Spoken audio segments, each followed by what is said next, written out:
Hey there, everyone. That sexy nerd is back again.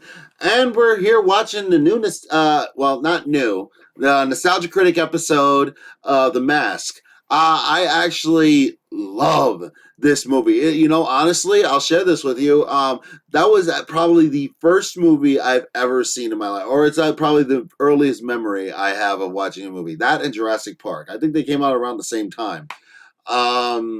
But yeah, it was. I had no idea. I mean, until Nostalgia Critic kind of said it, that it was actually kind of a superhero movie, and I'm like, oh yeah, that's true. And I never saw it as a superhero movie. I just saw it as a guy kind of getting his own personal gain, kind of getting confidence and everything. But then again, that basically is a superhero movie. That you could totally sum that up for most superhero movies.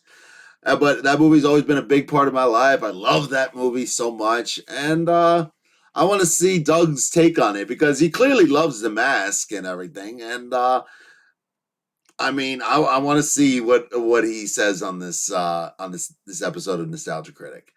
And for some reason I missed it, but I'm glad I'm getting it now. So let's not waste any time. Let's just get into the episode. And remember, please like and subscribe if you want to see more sexy yet nerdy videos. And let's get into it. I disagree. I think I'm wearing her down. Correct. That's what you are, Ipkiss. A big... I need you back in the laboratory to get your bolts tightened. I should have said that. Correct. Critic, what's the point of this? The point is to win, and you're doing terrible. I have no interest in showing off how well I know the mask. And that's why you're losing. Continue, Tamara. Yeah. That's how I am when I play He's with like a red rose, and I am a little thorny. Correct. Shoot the door, shoot the door, shoot the window. I don't care. Correct. Please, I want to eat. No food for either of you until we go through every single line. Don't worry, I ate my words when I said this game sounds like fun. Screw it. I'm going to make myself a sandwich. I wouldn't do that, Malcolm. I really wouldn't. And what the hell are you gonna do? Malcolm, don't tempt him! You're gonna regret it, buddy. I'm making myself a sandwich. This is your last chance. Don't be a fool, Malcolm! I don't think you can do a thing. Well, then go ahead. Go and make yourself a sandwich. It stopped you. He's right, I got nothing. Okay, I did this to show I really was obsessed with The Mask growing up. Hey, it's a good movie, man. I know I'm not the only one. Centered around an odd plasticine cartoon character who puts on a mask, this film was the first time state-of-the-art CG effects were used to blend real life and cartoons as opposed to make dinosaurs or aliens come to life. When the trailer came out, people, particularly kids, were so excited that someone finally got the idea to use this technology in a zany way. And of course, this wacky take on technology is used everywhere today, even in commercials. It also helped that they got the rapidly rising star of Jim Carrey and the first appearance of Cameron Diaz as well. Yeah, Years later, crazy. people still look at this film as a fun, wild, nostalgic throwback. Before the dark times. But I wanted to show that even with my obsessive love of this movie, even back then, I still knew it wasn't great. Now, don't worry, I'm not going to pan this film at all. This is a good If movie. anything, I'm curious why so much of it still works today, when, honestly, a lot of it shouldn't. There's a ton of awkward moments, weird lines, and standard 90s cliches that were pretty formulaic even back then. Yet something about it is still charming, imaginative, and weirdly one of a kind. I guess I wanted to make it clear that even though I adore this movie, I still wanted to look at it objectively, for both its pros and cons. So, now that I think I made my point clear... Hey, Critic, want some of these gooey, messy sandwiches? Why yes, that sounds lovely. Let me have it. This is a weirdly anticlimactic episode. Let's take a look at The Mask. I guess I should point out, seeing how I did a whole video on it, that the film is quite different from the comic. The comic is dark, violent, gory as hell, and incredibly mean-spirited. It was fucking great. That's what they wanted to make when they hired director Charles Russell, who brought more comedy to the Nightmare on Elm Street franchise, resulting in a big hit. Oh, New really? Line was hoping for The Mask to be the next Freddy Krueger, but as Russell pointed out, we already had a Freddy Krueger. So he pushed to do something lighter, but still relatively new. In fact, for better or worse, this is one of the perfect examples of transitioning from the aggressive R-rated 80s to the lighthearted PG-13 centered 90s. I'd be lying if I said I didn't want to see the comic on the big screen now with big budgets trying to be more daring, but in the 90s, I can see why they did something more zany and relaxed.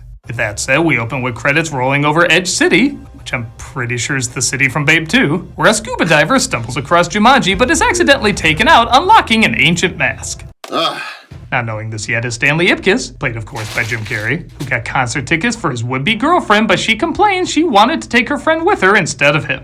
Why don't you just go with your friend? I couldn't do that. No, come on.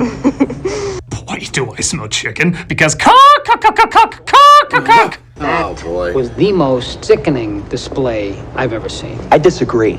I think I'm wearing her down. Jim Carrey really is the perfect actor to play this role, not because of his over-the-top flexibility as the mask, though that is certainly important, but because of his likability as Stanley Ipkiss. Most actors, I think, would play this role too boring to contrast the other personality. Carrey himself said he didn't want people fidgeting in their seats saying just get to the mask already. And I still stand by, this is my favorite performance of his, as when he does other roles, it still feels like a performance. A good performance, but still a performance. This just feels like how Jim Carrey probably was. A nice but awkward people pleaser who's very expressive with his face. I also like that he doesn't hold back too much. He's still a little over the top, but in a way you feel like he would be in real life, especially given his obsession with cartoons. I firmly stand by if Ipkiss didn't work, the movie wouldn't work. This is fortunate as he and his comic relief Charlie almost impressively have no chemistry together. Really? Hold the phone. Killer at 3 o'clock. I never noticed it before, but these supposed best friends come off more like, well, actors who just met for the first time on set. Tonight, I'm going to take never you on a thought love that. safari. Deep into the darkest part Doug. of the urban jungle. Tell me more, Buana. They're not awful, they're not even so bad they're funny, they just leave no impression as a comic duo. Alright, fine. What the hell? That aged great. Thankfully, the chemistry isn't focused on them as much as Carrie and then former Look at newcomer her. Cameron Diaz. She plays Tina, a charming singer pretending to open an account when really she's a friend for a mob boss. What does Nico have to say about all this? Things change. First we take the bank, then we take Nico, and then my friend's school is out. Sorry, I accidentally put on heat. Peter Green plays a gangster named Dorian, and I'm pretty sure nobody told him this was supposed to be a comedy, because he plays this role like he's still in The Usual Suspects. Did it look like I had much of a choice? Maybe you did. Maybe you didn't. He's really Who knows, good right? in that role, too. While a part of me does wish he was funnier, it does help offset the goofier moments and give a few more surprises about what's around every corner. Is a scene with a gun gonna be funny or suspenseful? It helps mix things up. Speaking of which, Stanley's repair shop lies about his car being ready, so they give him Fosse Studebaker to go to Dorian's club with his friends. He gets separated from them though and doesn't mix well with security, causing Dorian to say lose him twice. No, but my friends are on the inside. Lose him. Hey, come on now, guys. He's been talking like that ever since he did that job with Johnny 2 times. I'm gonna go get the papers. Get the papers. Fellas, has Things it get be? worse when a car ruins his suit. Mr. Ipkiss. Did you get my splash? I slipped the driver a 20 to do that. Humiliated at the club, his car breaks down at a bridge where he stumbles across the ancient mask. When he gets home, we see he's quite the cartoon nut, which as I mentioned before is cleverly worked in and arguably does explain his expressive faces. But they're given a massive makeover when he puts on the mask and transforms into the villain from the Care Bears movie. Okay! So fun fact, Carrie apparently improvised that line as the original was snazzy. Snazzy! I can't even finish it. You know it would suck. This is also where we get the intro with the photorealistic cartoon effects, which not only hold up pretty well, all things considered, but Carrie's performance does truly embrace them. This was new territory. I'm sorry, that's bugging me. Snazzy! It kind of works. Yeah. Stop it! That could work! But smoking is way better, obviously. That's more iconic, but I think somebody who is good enough could make that work. Yeah. For effects like this, and he has no idea if they're gonna look good or not. But his acting never shows he has any doubt in them. If he's told his eyes are popping out in a scene, he does his damnedest to act like his eyes are popping out in a scene. I thought you'd all like to know, by the way, these scenes have the official Tommy Lee Jones seal of buffoonery he cannot sanction. Get right up here! not sanction your buffoonery. Some of these moments are taken directly from the comic, like the balloon animal scene where he makes a Tommy gun, and the revenge he takes on the car mechanics. But instead of having cute little visual jokes on top of the punchline, they just die. A kid show came from this. Stanley is questioned by both Lieutenant Calloway, played by Peter Rieger, and a reporter named Peggy, played by Amy Yasmin. May I be of some assistance? Stanley Ipkiss. Hi. This guy exits every scene like he's gonna go jerk off in the corner. While interviewing him about the repair shop incident, Peggy discovers that Stanley wrote a letter to her that got published about nice guys finishing last. You really think hundreds of women are looking for a guy like me? Sure. I'm one of them. The film does a real good job making you think Peggy is going to be the wholesome woman Stanley goes with, and Tina is going to be the bad girl that ultimately betrays him. Right down to one's a reporter and one's with the mob. This makes the twist all the more funny when you discover it's the other way around. But the movie has to remind you, oh yeah, it's a bizarre crime drama too. I like Cameron Diaz from the start anyway. The club down this morning. 5 yards. Add a rope with a tennis ball hitting his testicles, and this would totally be a James Bond torture. That night, Stanley dreams about how his encounter with Tina might have gone if he was more confident. Alright, Miss Diaz, for your first film role, you're gonna take your leading man's head, turn it to the side, and lick his ear like your stardom is deep inside it. You sure this wasn't a Weinstein production? This gives him the urge to put on the mask again, but he needs money, so he drops by the bank Dorian's men were robbing that night. Where's not what not?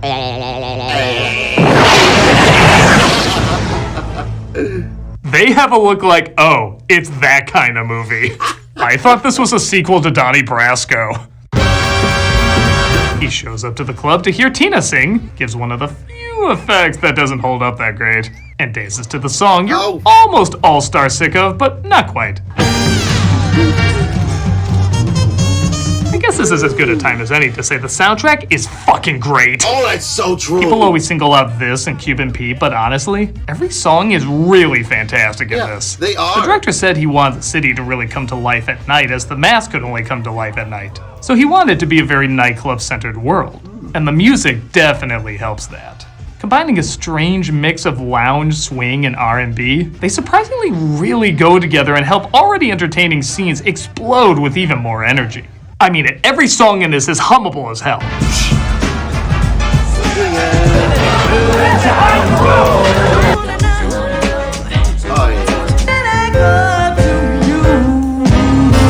I'll admit some moments I was afraid wouldn't hold up as well as when I first saw them, but for whatever reason, this quote-unquote death scene cracks me the hell up. Tell Tawny Tim I won't be coming home this Christmas. I can't even explain why. Maybe because this guy is supposed to look sad that he's dead while Carrie is aggressively manhandling him during his supposed final moments. Pardon me. Well, that's the closest to an Oscar he'll ever get. Aww. Two of my favorite little add-ons are in this joke. One is Dorian, straightening his hair when he discovers he's suddenly being watched. And the other is Carrie exiting the wrong way, like so many winners do on award shows. Hey, Calloway! Call that high-priced lawyer, Mr. Terrell. Yeah. You and I are going downtown for a little chat. We just threatened people with guns and fired him in public. He got nothing on us. Once it's revealed that the mask robbed the bank, Dorian is set loose and puts out a hit on the Green Menace. 50 grand to the man who finds that green-faced son of a bitch before the cops do. I want you to get the word out to every street hustler, to every lowlife in this town. I want you to hit up every 90s gangster in black suits driving black cars using this voice! Tina visits Stanley to see if he knows anything about the mask, seeing how it was his bank that he robbed. Anyone find out who he is? Why are you interested? Thanks for everything, Stanley. You'd like to see him again, wouldn't you? Anyone else get a serial killer vibe from that look? You'd like to see him again, wouldn't you? He'd like to see you too. All of you. He puts the lotion on his skin! He takes his mask to a professor, played by Ben Stein, who connects it back to the ancient trickster, Loki. Possibly a representation of one of the Norse night gods. Maybe Loki. Who's Loki? Loki is Bank. Stein's underacting perfectly offsets Carrie's overacting. And I legit love that nobody figures out because Loki is a night god it would only work at night. So this reaction is always a surprise and gets a big laugh. This is why I don't believe in evolution. You have the pickle relish? Doyle, get in the car. But I ordered onion rings. Doyle! I should point out this is the very sudden beginning of Calloway and his assistant Doyle doing the smart cop, dumb cop routine. At first, Doyle is just a normal guy. He talks with Calloway like anyone else would. Well, we got some fingerprints on some of the currency, but nothing matches Terrell's men. Looks like this guy beat him to the punch. But halfway through, they spontaneously make him a dumbass always getting on Calloway's nerves. It's completely out of nowhere. Doyle! Doyle! Shut up and help me down! Alright. Start dancing, I'll blow your brains out. Wow, you're a real hero. Doyle! It'd be like if Timon and Pumbaa halfway through Lion King changed gears and became a no-nonsense cop duo. It'd be out of left field, but kind of funny too. Stanley. Stanley meets Tina at Landfill Park. What? The city is so close to having a strong identity. But he changes into the mask, much to her delight, confusion, fear. It's a little hard to get a read on her in these scenes. Police! The cops try. Wait, what are you talking about? You did that all out of order. Like, she was confused and oh my god and this and that and the other. It all builds. And then she's like, she starts to like how his personality explodes. What? What did all... Doug, get your head together. Try to arrest him, but he outsmarts them only to be cornered by a SWAT team. This leads to, let's face it, what you've been humming since you saw the thumbnail for this video. They call me Cuban Pete. I'm the king of rumba beat. Cuban Pete is one of the catchiest earworms in a soundtrack that already has a lot of earworms. Yeah. I have to admit though, when I think of pure silly joy in a movie, this sequence always pops in my head. It is the most upbeat, surreal, out-of-nowhere musical number at the time since Deo from Beetlejuice. I feel like if this was done today, they'd do some sort of modern pop song. I really give credit that they stuck with something more traditionally zany. This cop in particular does a really amazing job. Really think about what she has to do. She has to be in cop mode, start singing while in cop mode, get across the singing is against her will, indicate her body is going through the same thing, and then be totally possessed by the mask's powers. All within the span of just 5 seconds. As well as while a Surf Ninja poster is staring her in the face. I don't know, even if I saw this all going on, I'd still be distracted. What the hell is Surf Ninjas? Oh, and she can dance. For not even having a minute of screen time, that cop leaves quite an impression. Stanley finds a corner and takes the mask off. I never understood why. But Peggy is there to help him escape. My life is wrecked. Stanley opens up to Peggy, who at first seems sympathetic, but as mentioned, she was working for Dorian. What are you doing? You really are a great guy. I just can't lose my condo. If it makes you feel any better, Stanley, I don't think sex with her would have worked out anyway. Is this him? Don't mess with me, I got my sideways gunman with me, bro.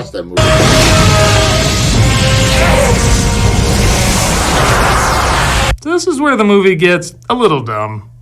If you're like me, you were excited to see what the mask would do with a criminal like Dorian. Would it make him wild and zany, or would it turn him into some sort of out there monster, like in the later comics? Well, it pushes him forward a few feet, and just makes him bigger and meaner. What a rush! You okay? Better than ever, you idiots. Dorian with the mask feels like one of the lesser villains from Captain Planet. He says very generic villain lines, does very generic villain stuff. This is your big production number. Just wait! I will be your host for the remainder of the evening. Even the design is kind of lame. He kind of looks like a green version of that Terminator toy when the hair stayed on. Admittedly though, he does look better than every movie version of the Green Goblin. Back off, Richard Lloyd! Oh, I should point out, there was a deleted scene that showed Peggy dying, and yeah, it was deleted with good reason. The guy who did Nightmare 3, you don't say. Dorian drops him off to the cops who put him in jail because, yeah, he does technically belong there, but he's visited by Tina. Hey, you with the face. Before he was a household name, that's how Jim Carrey was referred to. They talk about the power of the mask, what Dorian could do with it, and the special, if not strange relationship they have together. Thanks For what? for being the only guy who treated me like a person and not some sort of party favor. Yes, he really loved you for your personality. Okay, to her credit, I think she was talking about him when he wasn't wearing the mask. But that doesn't mean she has to follow all the way through with a kiss. I've got to disappear for a while now, Stanley. Damn. Baby, there you are. I needed someone to tell me how stupid my suit was. One little trip without me, baby. No. Jesus, it's the mask! Peter Green is like, what? I read the comic. Oh, we forgot to have that talk. Yes, that's the kind of movie we're making. But it's not. I'm not telling him that, he'll kill me. Stanley uses his dog Milo to get the keys from the cops. And I gotta say, as animal actors go, Milo is one of the best in cinematic history. Oh, yeah. This dog has so much personality and is so ridiculously well trained. Put the keys down.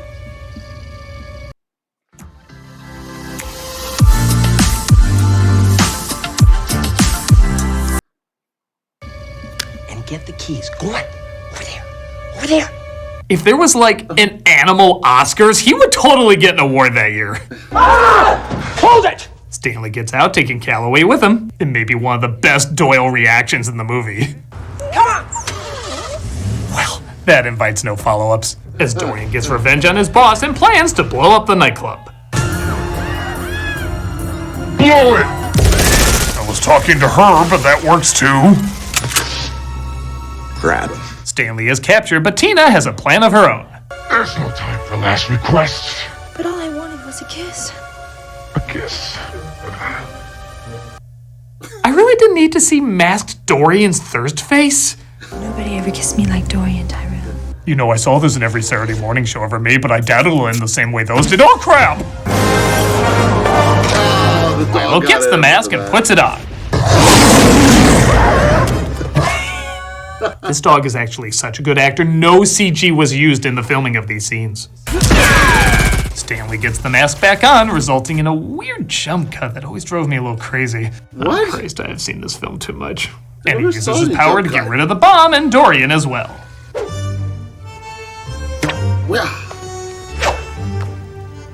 That might be the one time Carrie didn't know what face to have for a scene.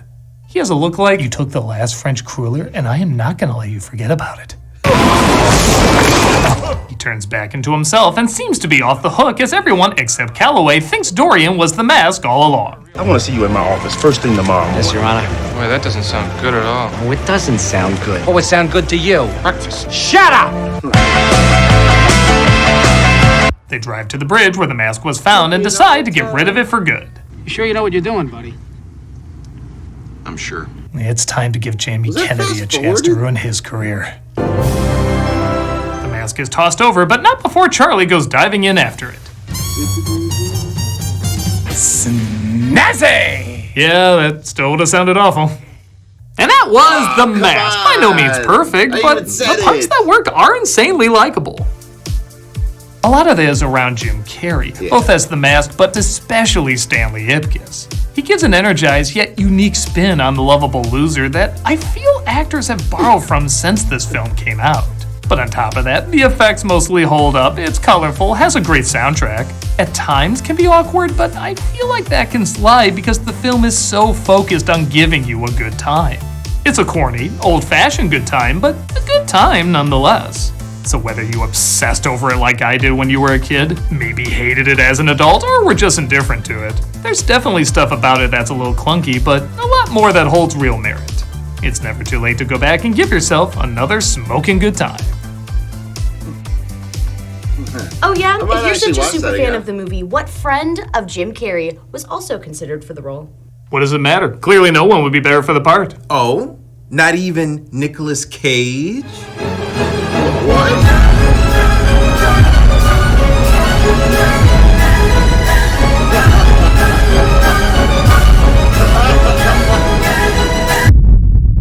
Yeah, nobody can operate properly once they have that in their heads. Hey, if we brought it up, how come we're not traumatized? I knew I was gonna love that episode. That was great. Oh man, like yeah, he was totally right about everything on that movie. Honestly, I had no idea how much he loved The Mask, but you know it kind of makes sense because he's actually made all these side videos about The Mask, and he just loves the crap out of it. I'd love it too. Honestly, I'm not honestly above watching it right after this video.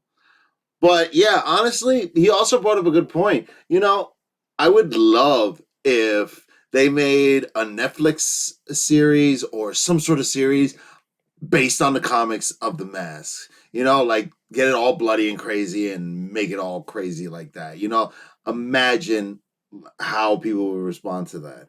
I think that would be great. But who the hell knows if they would ever do something like that, because it seems like even Netflix is not doing very well. But who knows what the hell. Anyway, this has been That Sexy Nerd Reacts, and please like and subscribe if you want to see more of my content, and I'll see you all later.